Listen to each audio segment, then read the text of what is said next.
Hello everybody and welcome back. It's been a couple years since I made my last OBS tutorial, so I thought I would do another one and maybe try to make it a bit simpler. This is going to be part 1 of 2. In part 2 we're going to go over some more random tips and tricks sort of things, some more in-depth scenarios for OBS. But in this video it's going to be the basics on how to set it up and how to just get started streaming or recording. I just want to say in this video we're going to be using Twitch as our live streaming service example, although most of what I'm going to show you will work for Kick and YouTube as well.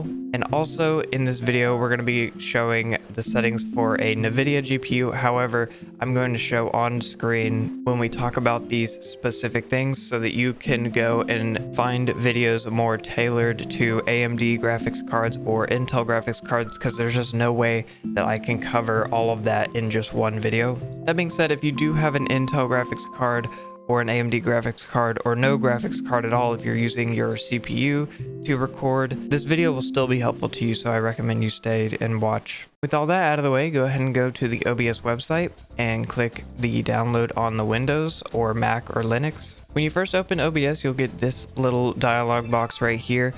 You don't need to go through this. You can just hit X or cancel if you want, or you can just go through and fill out whatever you need to. We're going to be going over all of those settings anyways. Basically what that does is it just automatically sets up some different settings for you. The first thing we're going to want to do is go ahead and go down in the bottom right and go into settings. There isn't much we're going to change in the general tab right here. I will say if you scroll through all of this and you look through something and you think you might want it on, then you can, turn it on. But if you don't know what something does, then don't turn it on. In my case, I'm going to turn off the system tray because I just don't want it to show up as you can see down here in my system tray. In the appearance, once again, this is just something that is personal preference. If you want to go through these and see which style you like, you can do that. We're just going to use the default for this video though. In the stream section, go ahead and connect your account, your Kick, your YouTube, or your Twitch. In my case, like I said, we're going to be using Twitch as our example in this video because I assume that's what most people are going to use. If you want to multi-stream, I'm going to be going over that more in the second video that I make on this, because it is actually possible to stream on both Twitch and YouTube at the same time. All right, once you've signed in through Twitch, if you sign in through YouTube or Kick, you're going to have different options here. But for Twitch, we're going to set this to Better TTV and Frankerface Z. That's just adding Twitch emotes to your chat window, which will pop up in a second. Go ahead and hit apply and you'll see these things right here. You'll see this one and this one. We're going to be moving these around later, but for now we can just keep them where they are. All right, we're going to be skipping the output section for now because this is where the bulk of the video is going to be talking about. So go ahead and go to the audio section. Here in audio, everything should be good, except instead of choosing the defaults for the desktop and mic audio, instead we're going to manually choose ours. So in my case, my microphone is this right here, chat mic, and my desktop audio is right here, system audio. Next up in the videos tab, yours should look something like mine. I will say, if you are only streaming, if you don't plan on recording anything at all, then I actually recommend you stream in 720p, because that will actually get you a higher quality video to Twitch. Surprisingly, I know it sounds crazy, but that's just how it works with the bitrate, which is something we'll talk about later on. If you're going to be streaming and recording though, I just recommend you keep it on 1080p. Also, if your computer isn't good enough to handle 1080p, then you can jump down to 720. And also, if your computer isn't that good, you can bring your frames per second down to 30 as well. But although keep in mind, changing all of these things will make the videos look worse. In hotkeys, this is something we'll come back to a bit later, so keep that in mind. We're not going to change anything in accessibility. In advanced, go ahead and change the process priority to high. In personal preference, I just like to uncheck this box. That way, if I'm recording something and I hit the X on OBS, if you have this on, it'll warn you and say, hey, you're still recording. Are you sure you want to exit out of OBS? Although usually when I'm exiting out of OBS, I'm doing it on purpose and not an accident. So if you think you're going to accidentally click out of OBS, then leave this on. You don't need to change anything else in here. Everything else can remain default. So let's go ahead and apply, and now we're going to go to output. Hey, so this is something I forgot to mention, so I'll just throw it in now. Another thing you want to do with OBS is you want to make sure it's always running as administrator. So one way you can do that is by searching where your OBS is, right clicking, go to open file location, right click on this, go to properties, and then in compatibility, make sure this is set to run program as administrator, make sure you set that for any icon that you have on your desktop. Obviously in the start menu, as you saw, I just did that. And then also do the one in your taskbar as well. Just make sure they all have run this program as administrator. Now this is where most people get confused, but I'm going to try to take my time and explain some things to you to make it easier. So first things first, up here in the output, go ahead and change this to advanced. In the streaming tab, you might see something different if you signed in through YouTube or Twitch. However, for our case on Twitch, we're going to set our audio track to 3. You'll see why when I explain a bit more about audio in a bit. We're going to ignore Twitch VOD track. I might go over this in the second video, although I might not. If you're interested in this, there are a bunch of videos explaining how this works, and it lets you separate your music audio from your Twitch VOD so that you don't get copyright strikes and things like that. All right, for the video encoder, we are going to choose NVIDIA NVENC. This is the part where I tell you if you are using an AMD graphics card or you're using your CPU to record, or you want to use an Intel Arc GPU, these settings will be different for you. And I recommend you look up a video going over specifically those graphics cards and the settings for your graphics card. Most of the settings will be the same. However, some cards do better with different settings. So I just want to mention that here if you're trying to copy down the different settings that I have. All right, scroll down to the encoder settings and we're going to change a couple of these things. So on screen here, you'll see some different settings that I recommend you copy down. So go ahead and pause the video if you need to do that. I'm going to be talking about some different settings you might want to change dependent on your computer's hardware. First things first, you'll see some information on screen right now about some different bit rates I recommend for if you're a Twitch affiliate, if you are streaming on YouTube, or if you're streaming on different things. Keep in mind, however, your bit rate is also dependent on your internet upload speed. For example, you can see these are my internet speeds right now, and my upload speed has about 24, although we'll just round it down to 22, meaning the maximum bitrate I could do would be 22,000. However, Twitch doesn't support bit rates that high. And I also don't recommend that you ever use your maximum upload bandwidth for streaming. If you notice while you're streaming, your computer is lagging a bit, maybe you're dropping way too many frames, or your stream is even lagging, then you can lower this preset down to maybe P4 or P3. I don't recommend going any lower than P3 because usually that's when you get some really low quality. And if you're on a dedicated streaming PC, you might even be able to up these qualities over here. But for now, it's generally good just to leave it on the default. All right, next we have the recording tab. Up here, you can see where you want to save your different clips and recordings. In my case, I have a dedicated drive for all of this stuff, so I'm just going to choose that right here. Although you can choose your videos folder or an external hard drive or whatever you want. Next up, we have the recording format. I'm going to have some information on screen right now what I recommend you do for your different use case scenarios. In my use case, I'm going to use mpeg-4.mp4 because for me, that is just the easiest thing to use. However, I don't recommend everyone use that. You'll actually see at the bottom of the screen some different warnings about using MP4. For the video encoder, once again, we're going to choose NVIDIA NVENC. For the audio track, we're going to choose 1, 2, and 3. I'll explain a bit more about this later, but basically on audio track 1, we're going to have our microphone. On audio track 2, we're going to have our Discord and our game sound. And on audio track 3, we're going to have our streaming mix, meaning both our Discord audio, game audio, and our microphone audio. Now we can scroll down to the encoder settings here. All right, so you can copy down most of these settings here. Once again, I'm going to be explaining some different things that I recommend for some different people. So instead of using constant bitrate like we do for streaming, we're using something called constant QP. This is going to give us higher quality for our different recordings. The quality level can be determined right here with this number. And one thing you should know is that the lower this number, the higher quality video you're going to get. However, there are diminishing returns starting at around 16. So if you want the best quality ever and you have a really good computer, you can leave this on 16. Although also keep in mind the higher quality recordings that you make, the more storage they're actually going to take up on your hard drive. So I'm going to leave this on the default 20. However, if you want to save more storage, you can up this a little bit. The quality will get worse, but you will save your storage. Next up, hit apply, and let's go on over to the audio section. So I mentioned it just a bit in the recording section where we have the different audio tracks, and we only have the first three. So those are the first three that we're going to be focusing on. The first one is going to be our microphone track. So let's go ahead and name that mic.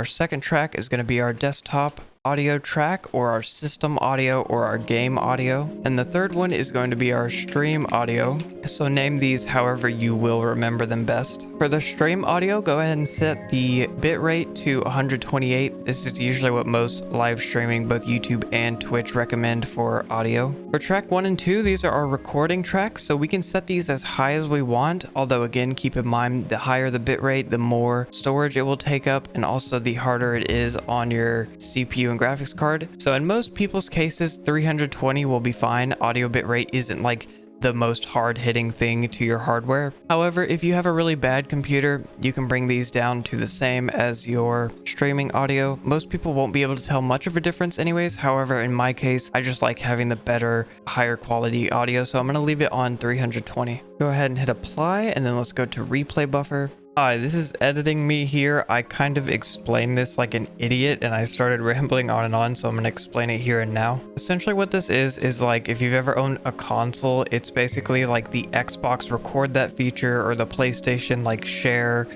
record the last like 40 seconds feature. And for PC users, it's basically the same thing as like NVIDIA Shadowplay. Basically, this lets us create clips of content. This first box right here is how long you want your clips to be for this video. I'll set it to 45 seconds. And then right here is the maximum amount of memory that it's allowed to use. And we want to set this to the highest amount so that it is always reaching the amount of time that you want. And then later on in settings, I'll show you in the hotkey section a button that we will set so that whenever you press that button, it will create a clip of the last like 45 seconds or whatever amount you set this to. You can set this to whatever number you want. Keep in mind, the more amount of time that a clip is, the more storage and blah blah blah, yada yada, you get it. Okay, now back to the video. Next thing, after figuring out how long we want our clips to be, we need to set our maximum memory to the maximum it will go to. In my case, that's this number right here. You can see I can't go up anymore after hitting the up arrow. And once we have those, we are done with our OBS settings. So go ahead and hit apply and hit OK. And now we're going to deal with our different windows we have here. So you can actually click and drag these and lock these into OBS themselves. Let me go ahead and full screen this just so it's easier to see. So I'm going to put my chat on the right side. You can put it on the right or the left, whichever one is easier for you. In my case, I'll just do the right side. And then for our streaming information, we can actually overlay different things on top of each other and have these little tabs here to switch in between. So that's what I'm going to do. The streaming information is basically just what your Twitch title, your go live notification, what game you're playing, your different Twitch tags, things like that. Basically all of that stuff is right here in OBS instead of you having to go to the Twitch website. In my case, you'll see these different windows here: scenes, sources, audio mixer, scene transitions, and controls. You can actually turn different tabs off if you don't like them. For example, we won't really be using the scene transitions tab. So if we go up to Docks and we click on scene transitions, it's going to hide that one away from us. And another personal preference thing I'm going to do is I'm going to right click on audio mixer and change this to vertical layout, just because this is how most of the editing softwares look like for example, DaVinci Resolve or Adobe Premiere look. So it's just a personal preference thing, although if you like it being horizontal here, you can have it that way as well. All right, and now we can finally start adding our sources into our different scenes. So first I need to explain scenes and sources, and I think the best way to understand these, because a lot of people get confused, think of your scenes like different rooms in your house, right? And then the sources are the furniture that go into those different rooms. So for our scenes, we're going to have a main scene being our gameplay. I'm going to right click the default one that it makes us, and I'm going to rename this to gameplay right here. And in our sources, we're going to want to add the ability to actually, see a screen. So we're going to right click and add, or just hit this little plus button. And we're going to add a display capture. And then go ahead and choose whichever display you are using or you want to capture. We're going to choose this one, and you're going to notice It's going to get a little bit trippy because there is an infinite loop of OBS seeing itself and then repeating itself over and over and over again. In my case, I'm going to hide this just so that it doesn't get confusing for you guys seeing the infinite loop over and over again, but just know that when you turn this on, it will be recording your current screen here. I'm also going to lock this so that we don't accidentally click and drag it away. If you do accidentally mess up your different things somehow, what you can do is you can right click, go to transform, and hit reset transform, and this will automatically resize it. All right, so this is a good way of recording our desktop, our taskbar, and basically everything. Whenever we alt tab into stuff, it'll show all of that. But I'm going to show you a way of how we can record just our game itself. So let's go ahead and add another thing, and we're going to add game capture right here. And we can keep all of this default unless you want to capture third-party overlays like Steam and Discord and stuff, which you can do right here. Go ahead and hit OK. And then once again, I'm going to lock it. You're going to notice it's still black even though it's on.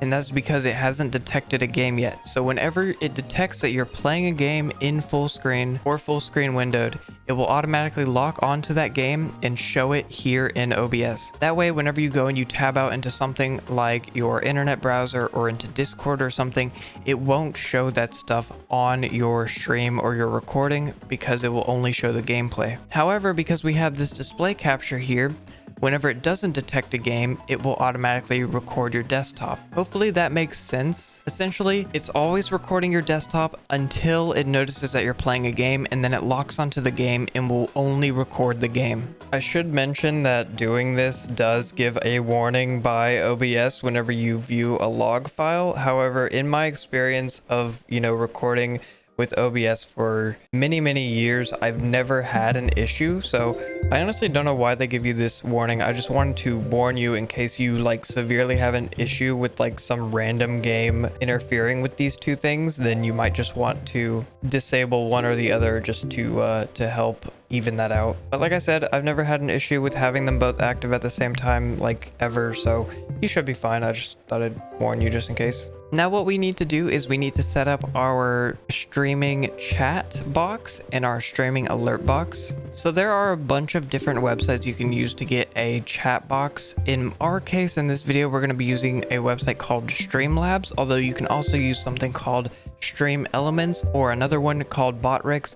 All of these essentially do the same thing. They let you customize and create your own chat box and alert box. So choose whichever one you think is best. You can go through the different websites and see some different presets they have and see whichever one you like. In my case, like I said, we're just going to be using Streamlabs for this video. So once you log in through your Twitch or your YouTube into Streamlabs, go ahead and on the left hand side, you'll see a little box called chat box. So we're going to click on that and you're going to see all of these settings here. I recommend you go through and just decide whichever things you like. Go ahead and change these different buttons to try to get a chat that you think looks nice to you. And once you have everything set up the way that you like it, go ahead and click up here and we're going to copy this link. Don't show this link to anyone. There's a reason why it's blurred. Next up in our sources, we're going to right click and we're going to add a browser source and we're going to call this chat. Up in the URL box, this is where you're going to put your link that you just got. Obviously, I'm not going to show mine. All of these other settings you can leave default. Personal preference, I do prefer to have this check marked. That way, whenever I hit the little eye icon on the chat, it's not going to be rendered in the background and it's not going to take up any system resources. All right, go ahead and hit OK and you will see that it becomes invisible. And that is because this is a transparent chat box. So if you want to test this, you can go into your chat and type something out. And after a few seconds, you should see it pop up. If you want, just find a large paragraph of text. We're going to use the lorem ipsum right here. And we're going to paste this in a bunch of times to see how the chat box will look. And I'm actually going to move this around and shrink it into the top left because that's where I like my chat to be, although you can choose the bottom left or wherever you like best. And once we get it where we like it, we can go ahead and hit the little lock icon right here to lock it in place. And that is our chat box done. Now we need to go back to Streamlabs and click on the alert box right here, and this is going to bring us to another area where we can customize our alert box. And there are a lot of settings you can go through. As you can see, this is probably going to take you the most amount of time. You can choose the GIF that shows when someone subscribes, the sound it makes, different things like that. Once you go through this and you find out how you want your alert box to look like, we can once again copy the URL. We can go back into OBS. We can add another browser source. We're going to call this one alerts. Hit OK. Paste your URL into the URL box right here. Once again, personal preference. I'm going to turn on the shutdown source when not visible button. Oh, another thing I recommend you do is you turn on control audio via OBS in here. So as you'll see, it'll be invisible again until we do a test, which we can actually do on Streamlabs. So I'm going to test a Twitch subscription right here, and as you can see, this is what it looks like. I'm going to resize this to the corner, and if it goes away and we can't see it anymore, we can just go back and do another subscription thing right here. So this is where I want it, in the top right, so I'm just going to lock it right here. You'll see we now have the alerts right here in our audio mixer. So whenever we play another one, let me show this again. You can see the audio coming through in OBS. I don't recommend you change the loudness in this. I recommend if your Twitch alert is too loud or too quiet, I recommend you change it on the website itself. Okay, and now with that, we are almost done. There are just two things we need to go over. First things first, just very quickly, let's go into our settings and go back to hotkeys. You remember I said this would come in handy later. Now you can look through these different ones and choose some different hotkeys that you might want. And I will say, if you have a stream deck, a lot of these settings will be easier. You can set a lot of these different hotkeys in your stream deck to make it easier for you. However, if you don't have a stream deck, you can choose different key combinations to, for example, set to do different actions, as you can read right here. However, for this video, we're going to be focusing on two keys I recommend you set. The first one, and this is a required one, is the replay buffer save replay. So we're going to set this to, you can set this to whatever key you want. What I recommend you set it to is the scroll lock key, because this is a unused key on your keyboard. The scroll lock and the pause key are both unused. So we're going to use the scroll lock key for our save replay. And what that will do is whenever we have the replay buffer active, it's currently recording right now.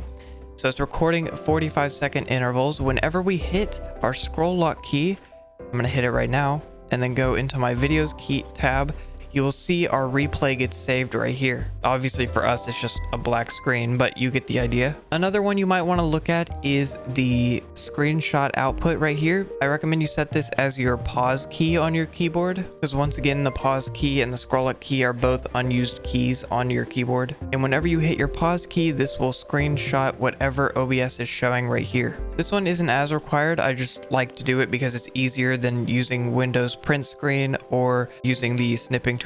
And once again, you can go through these, and if you want to set different ones, like for example, if you want to start and stop your recording with, you know, something like Control F10 or something like that, then you can do that. You can go through and just choose whichever hotkeys you want to set in here. Once you've done that, go ahead and hit apply and OK. And now finally, before you can start streaming and recording, there's one last thing we need to set up, and that is going in the audio mixer, right-clicking a blank space, and going to advanced audio properties. You can also get there by just hitting this little settings icon right here. The thing we're most interested in are the tracks you can see over here, and these are the tracks that I talked about earlier in the output section of our settings, the audio track 1, 2, and 3. So first things first, if you ever noticed that you couldn't hear your alerts before, what we're actually going to do is turn this on monitor only, mute output, and then we're going to disable this on all of our tracks.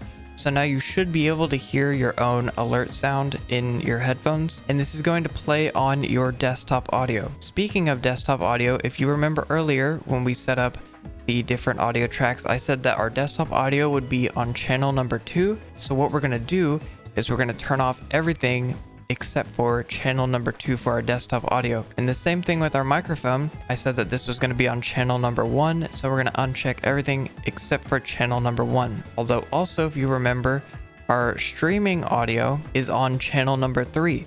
So we need both our desktop audio and our microphone audio to be on channel number 3 so that they will show up to our Twitch live stream. Hopefully that makes sense. This can get very confusing. Audio is probably my least favorite part of OBS, but it is a required evil. What I recommend you do is you do a couple test recordings here and there just to see if everything works out, if all of your audio sounds good. In our case right here, you can see I'm recording the desktop. I'm going to minimize this, show my desktop for a second, go back into OBS, and then hit the little save icon or hit our scroll lock key, and that will automatically, you'll see in the bottom left, say replay buffer saved.